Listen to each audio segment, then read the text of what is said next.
はい、こんにちは、こんばんは。アメ村1126です。今回は作ったものと購入品紹介していきます。BGM はテイク2なので決まってて。す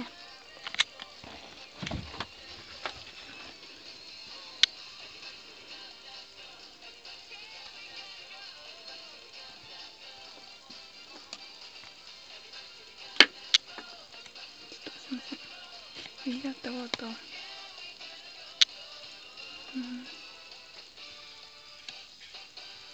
キャンディーですね。こちらかけていきます。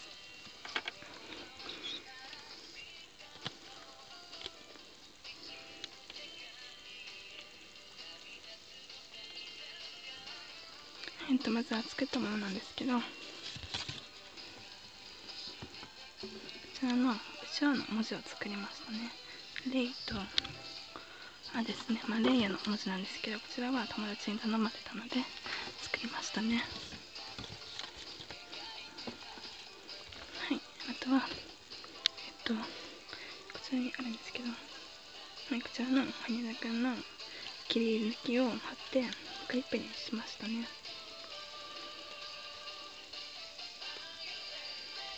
はい、こんな感じですね。すいません、倒れちゃいました。で、これからこれ使っていきたいと思います。はい、で、作ったものは以上で、次は購入品に移ります。まずはこちらのシューブリーズのレオ&ウォーターってやつなんですけど、はい、こちらを買いましたね。ちょっと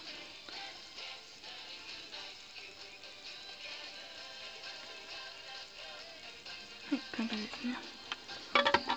はい、で次がこちらの多目的カードのお得な200枚入りってやつで、これはこの BGM の紙に使ってて、これをちょっと切り取って、これから使えようと思います。で、次が、はい、こちらのミニーマウスのメモ帳ですね。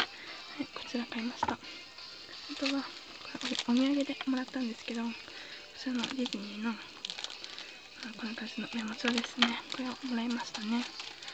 はい。こんな感じで終わりたいと思います。最後まで観覧ありがとうございました。アメメラ1126でした。